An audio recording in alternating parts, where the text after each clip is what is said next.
Hola amigos y hermanos, ¿cómo están? Un gusto en saludarlos. Quisiera compartir con ustedes algunas palabras de la Biblia y, y quisiera relacionarlas con la situación que hoy día estamos viviendo en nuestro país. También acá donde yo resido, estamos en un proceso eleccionario y el pueblo cristiano, por lo general, toma partido por uno y por otro lado. Entonces quisiera compartir con ustedes algunas palabras de la Biblia. En Éxodo capítulo 20, la Biblia dice así: habló Dios todas estas palabras, yo soy Jehová tu Dios, que te saqué de la tierra de Egipto, de casa de servidumbre. No tendrás dioses ajenos delante de mí, no te harás imagen de ninguna semejanza de lo que está arriba en el cielo, ni abajo en la tierra, ni en las aguas debajo de la tierra. No te inclinarás en ellas, ni las honrarás. Porque yo soy Jehová tu Dios, fuerte, celoso, que visito la maldad de los padres sobre los hijos hasta la tercera y cuarta generación de los que me aborrecen, y hago misericordia por millares a los que me aman y guardan mis mandamientos. No tomarás el nombre de Jehová tu Dios en vano, porque no dará por inocente Jehová al que tome su nombre en vano. Acuérdate del sábado para santificarlo. 6 días trabajarás y harás toda tu obra, pero el séptimo día es de reposo para Jehová tu Dios. No hagas en él obra alguna, tú, ni tu hijo, ni tu hija, ni tu siervo, ni tu criada, ni tu bestia, ni el extranjero que está dentro de tus puertas. Porque en 6 días hizo Jehová los cielos y la tierra, el mar y todas las cosas que en ellos hay. Y reposó en el séptimo día. Por tanto, Jehová bendijo el sábado y lo santificó. Honra a tu padre y a tu madre, para que tus días se alarguen en la tierra que Jehová tu Dios te da. No matarás, no cometerás adulterio, no hurtarás, no dirás contra tu prójimo falso testimonio, no codiciarás la casa de tu prójimo, no codiciarás la mujer de tu prójimo, ni tu siervo, ni su siervo, ni su criada, ni su buey, ni su asno, ni cosa alguna de tu prójimo. Y ahora quiero llevarlos a Mateo. Solamente 3 versículos, ahí en el capítulo 22, versículo 37, dice así: Jesús le dijo: amarás al Señor tu Dios con todo tu corazón, con toda tu alma y con toda tu mente. Este es el primero y grande mandamiento. Y el segundo es semejante: amarás a tu prójimo como a ti mismo. De estos mandamientos dependen toda la ley. Antes de comenzar, quisiera contarles una historia antes de poder entrar, digamos, brevemente, porque esta es una reflexión bien sencilla que quiero hacer. Antes de entrar brevemente a lo que la Biblia dice en Éxodo capítulo 20 y en Mateo, quiero contarles que, mi papá ya falleció hace unos años atrás y mis padres eran simpatizantes del gobierno de Salvador Allende. Y de acuerdo al testimonio de mi propio padre, cuando Salvador Allende se suicidó, él lloró a causa de esto. Y fue mi propio padre, además, quien me dio unos consejos muy sabios, y también mi mamá, ¿no? Mi papá, respecto a esta cuestión particular, él siempre me decía que no me metiera en política, porque la política es sucia. Pero también fue mi propio padre el que me dijo, que me enseñó el juramento a la bandera, que me enseñó la arenga de Arturo Prat muy temprano. Y fue él mismo que, a pesar de toda la simpatía y a pesar de que al comienzo del gobierno militar o dictadura para algunos, fue él mismo el que él vivió en carne propia por una semana al menos algunos cuantos cariños de aquellos militares que eventualmente se excedieron en sus atribuciones.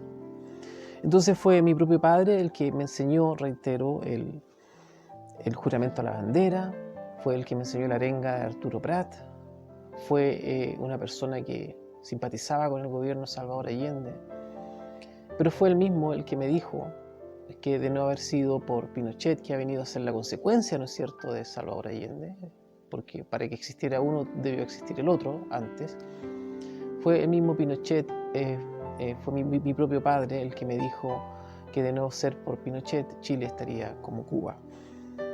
Por otro lado, mi mamá muy sabia, ella me dijo: no te metas en política y nunca te apartes del Evangelio.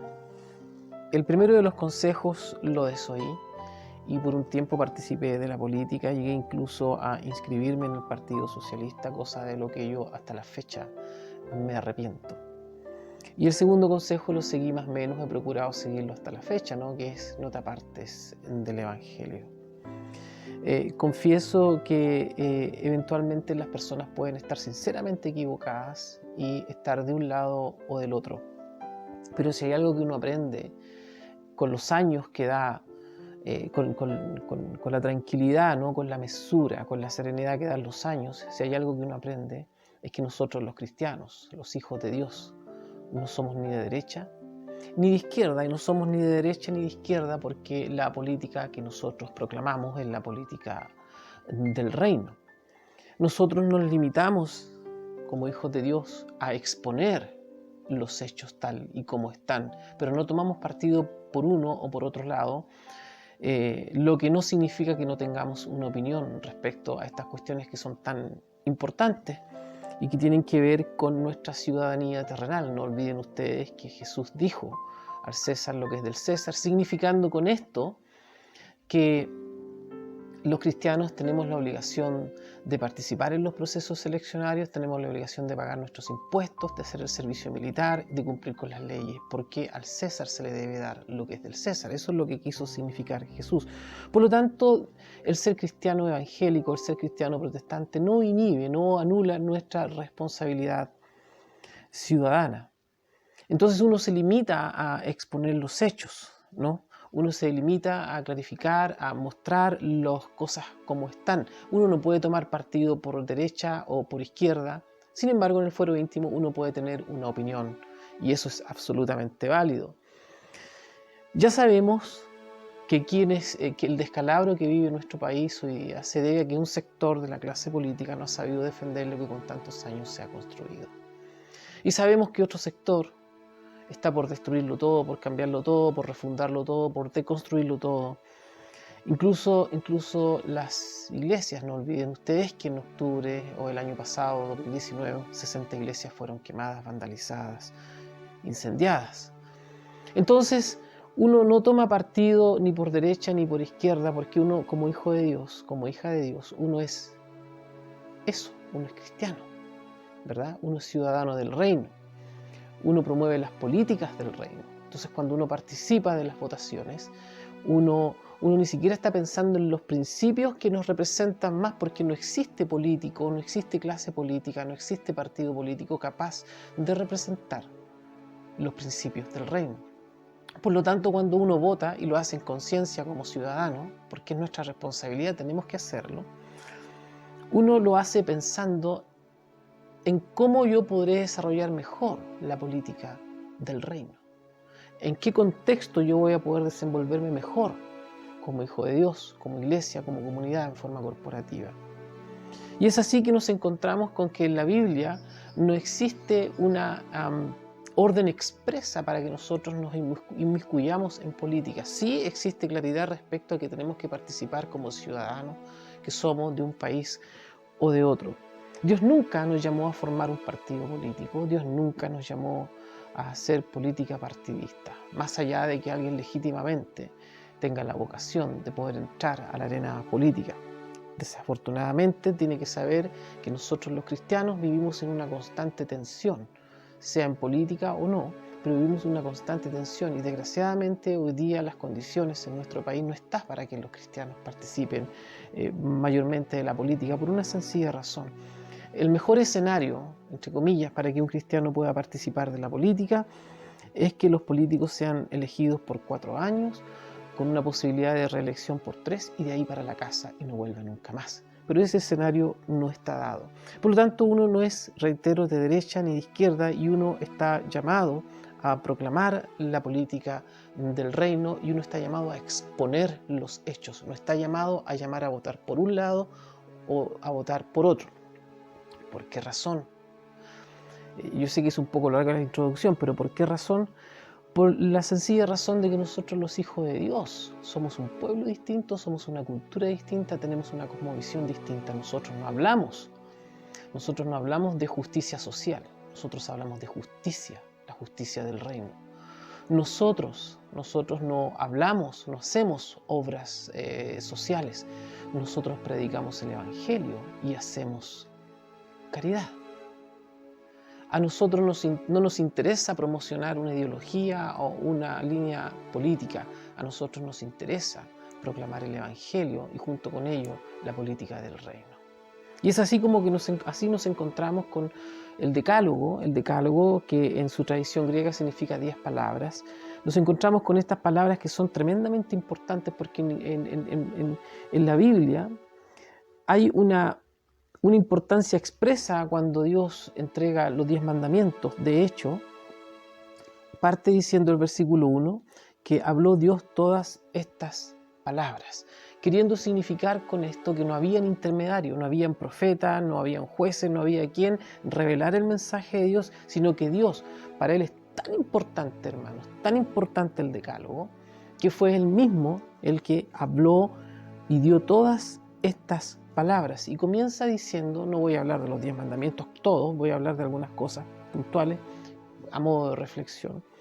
Y comienza él diciendo, yo soy Jehová tu Dios, que te saqué de la tierra de Egipto, de la casa de servidumbre. La versión en inglés de la Biblia habla de esclavitud. Y esa es una palabra correcta, porque Dios le da importancia extrema, tanto así que dice que es Él el que está hablando estas palabras sin intermediarios, y le dice, yo soy Jehová tu Dios, que te saqué de la tierra de Egipto, de casa de servidumbre. Y lo primero que podemos ver, queridos amigos y hermanos, es que Dios está interesado en nuestra libertad.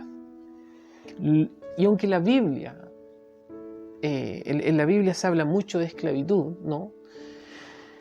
Dios no condona la esclavitud de ninguna manera, no hace la vista gorda. De la Biblia emanan los principios por los cuales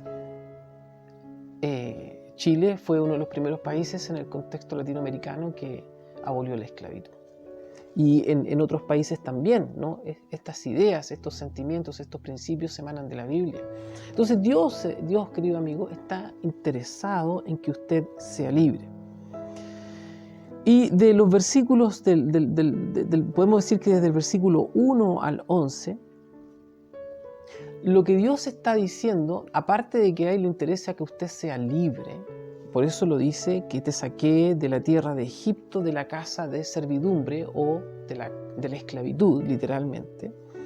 Lo que Dios está diciendo en esos versículos es que Él demanda exclusiva adoración. Él demanda fidelidad exclusiva. Él no quiere compartir su trono con nadie más. Por eso que Él prohíbe además en la formación, ¿no es cierto?, de imágenes de talla para que las personas no tengan una imagen distorsionada de lo que es Dios, para que las personas no tengan una imagen, una figura equivocada de lo que realmente significa Dios. Por eso que Él prohíbe todo, para que el hombre no se haga una imagen que no corresponde de este Dios liberador, de este Dios que le interesa que sus personas, que le interesa que sus hijos, que su pueblo sea libre. Por lo tanto, en estos versículos el Señor demanda y pide fidelidad exclusiva. ¿A quién? A un Dios que libera. Y puesto que hemos sido liberados, en los versículos del 12 al 17, el Señor, Dios, ¿no?, aclara que estos principios o estas leyes, ¿no?, estos 10 mandamientos, no matarás, no cometerás adulterio, no robarás, etc., está hablando en estos versículos de cómo se mueve una sociedad en libertad, cómo es la organización de un pueblo libre. O sea, a Dios le interesa que usted sea libre de la esclavitud, del pecado, de la servidumbre, de la esclavitud en muchos sentidos podríamos decir. Pero aparte de que a Dios le interesa de que usted sea libre, a Dios también le importa que usted, como hijo de Dios, como hija de Dios, le demande, le entregue toda su vida, porque Él demanda exclusiva, fidelidad exclusiva. Y una vez que usted está comprometido en cuerpo y alma y espíritu con el Señor que lo liberó, Dios le está diciendo cómo vivir en una sociedad, cómo se debe vivir, cómo debe ser la organización de un pueblo libre en los versículos que siguen.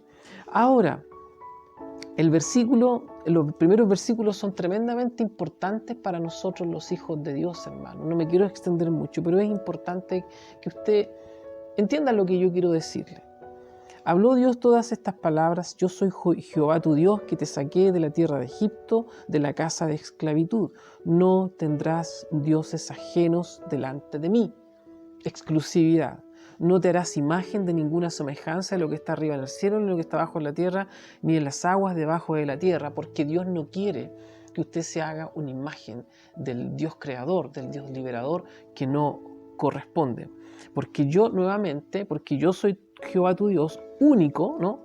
Fuerte, celoso, que visito la maldad de los padres hasta los hijos de la tercera y cuarta generación de los que me aborrecen, y hago misericordia por millares a los que me aman y guardan mis mandamientos. No tomarás el nombre de Jehová tu Dios en vano.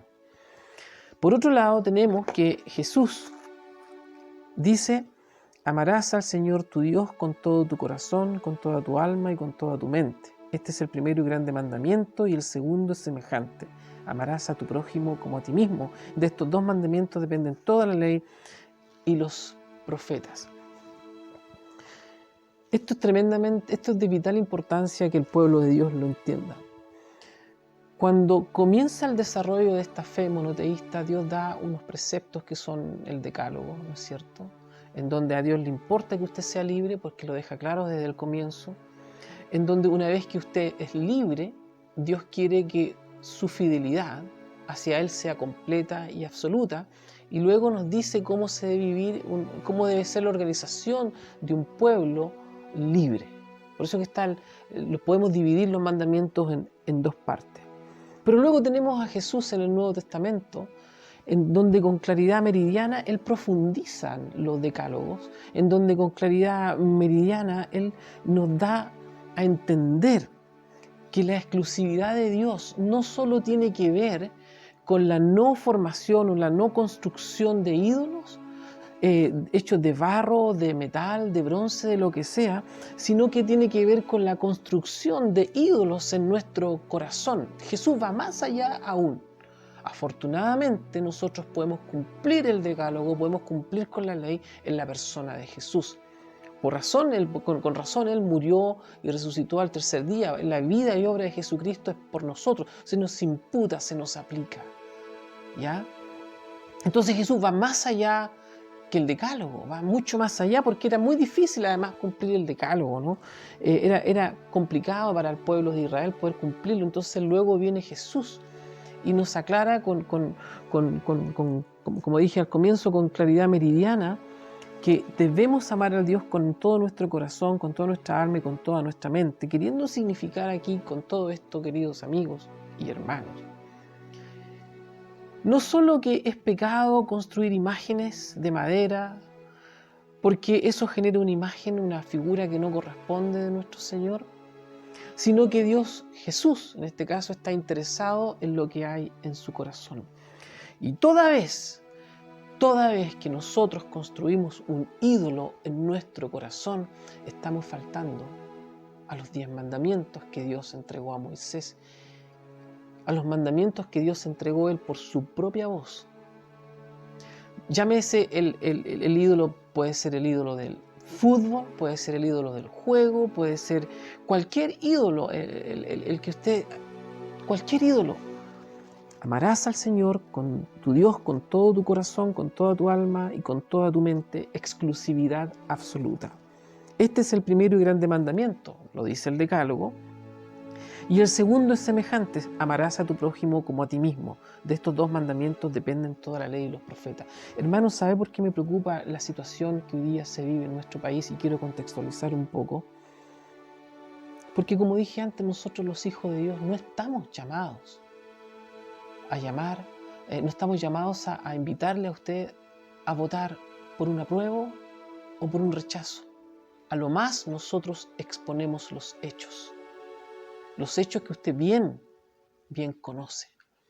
Porque toda vez que nosotros hacemos esto, lo que estamos haciendo, querido amigo, querido hermano o hermana, es quitar del centro de su corazón lo más importante. Luego su cuerpo, su alma, su mente y su corazón se vuelcan a un ídolo que no corresponde. Y no solo eso, sino que usted traspasa o endosa la confianza que debe tener para que Dios le solucione los problemas, cualesquiera que estos sean, a un partido político, a una votación. Y eso es pecado. Se lo diré con un ejemplo. ¿Por qué es pecado jugar a la lotería? ¿Sabe por qué? Porque toda vez que usted juega a la lotería, le está diciendo al Señor, Señor, ¿sabes qué? Tú no eres capaz de resolver mis problemas, veré cómo lo resuelvo. Y la confianza que yo debiera tener en Dios para que me resuelva los problemas, si es que los quiere resolver, porque quizás la respuesta sea otra, pero la confianza que yo debo tener para que Él resuelva mis problemas, lo pongo en el juego. Es así lo que está ocurriendo hoy día, amigo, hermano. Vota rechazo, vota apruebo. No olvide que quien controla la historia, que quien pone y saca reyes, aunque no lo parezca, quien pone y saca gobiernos, es Dios. Y no importa cuántas veces si usted llame a votar por el apruebo o a votar por el rechazo. No importa. Porque no depende de usted, depende finalmente de Dios. ¿En qué sentido depende de nosotros? En que nosotros tenemos que participar del proceso ciudadano. No podemos ser ni de izquierda porque sabemos que es una ideología que ha asesinado a más de 100 millones de personas en el mundo. Por lo tanto, ¿qué cristiano que ama sinceramente a Dios va a apoyar una ideología como esa? ¿O qué cristiano que ama sinceramente a Dios va a ser de derecha cuando es la derecha la que tiene el descalabro en el país? ¿Se da cuenta, amigo y hermano, que nosotros los hijos de Dios debemos proclamar la política del reino? Nosotros los hijos de Dios, no podemos ser ni de izquierda ni de derecha. Porque como dije antes, nosotros no hablamos de justicia social, nosotros hablamos de justicia. Nosotros no hacemos obras sociales, nosotros predicamos el Evangelio y hacemos caridad. Nosotros sabemos que las políticas que existan en el mundo no nos ayudarán, siempre nos serán adversas. Por lo tanto, buscamos predicar, enseñar las políticas del reino. Toda vez que usted saque del centro de su corazón a Dios y ponga el rechazo o ponga el apruebo, lo que está diciendo es, ¿sabes qué, Dios? No te necesito. Esto lo voy a resolver yo. Lo que va a ser el futuro de mi país, lo voy a resolver yo. Y con eso violamos los mandamientos, porque Dios está demandando exclusividad absoluta y usted no se la está dando. Por otro lado, Dios quiere que usted sea libre y usted se está haciendo esclavo de una política, se está haciendo esclavo no solo de una política, sino que se está haciendo esclavo de una ideología, sea esta de izquierda o de derecha. Y lo que es peor aún, de todos estos mandamientos dependen toda la ley y los profetas, pero antes dice, amarás a tu prójimo y a ti mismo. Lo que es peor aún, hermanos, es que hay algunos que están peleando entre evangélicos o protestantes, que están agarrados de las mechas, perdone usted la expresión, porque unos son del apruebo y unos son del rechazo. Entonces se pelean entre ellos, se atacan por internet, se atacan verbalmente, discuten, pelean. No es eso lo que Dios quiere. Dios quiere que usted sea libre. Dios quiere que usted use esa libertad para que le dé y le entregue completa fidelidad y absoluta exclusividad a Dios. Dios quiere que usted sea libre para que entiendan cómo se organizan los pueblos libres. Por eso que está la segunda parte de los 10 mandamientos. Lo más importante, Dios quiere que sea libre para que usted le sirva a Él. No traspase, no endose esa confianza que usted debe tener en Dios para que le ayude en el futuro, en el mediano, corto, largo plazo, a una clase política, a una opción determinada en la contingencia que estamos viviendo hoy. ¿Sabe usted que nosotros también tenemos que votar acá, en donde yo resido? Tenemos que votar, desgraciadamente, por el mal menor. Y la razón del por qué muchas veces nos vemos enfrentados a votar por el mal menor es porque nosotros no hemos hecho lo que dijo antes Jesús: da al César lo que es del César. No hemos sido ciudadanos, le hemos dado poca importancia a esto. No obstante, eso no cambiará el hecho de que nosotros, los hijos de Dios, viviremos en una constante tensión. Una constante tensión. Eso no va a cambiar. Y eso usted tiene que entenderlo.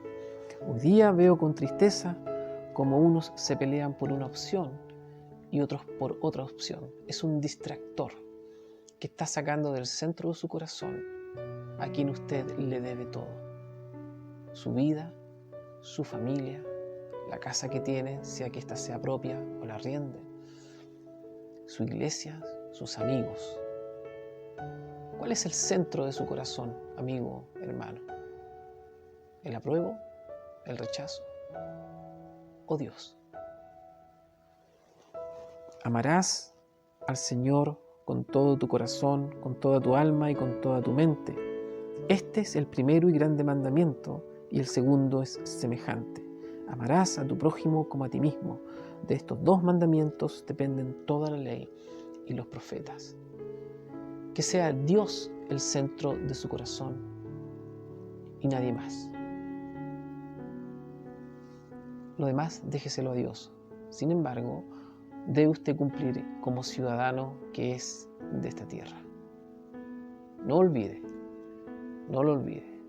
Ame al Señor con todo su corazón y no incurra en pecado. Que el Señor les bendiga.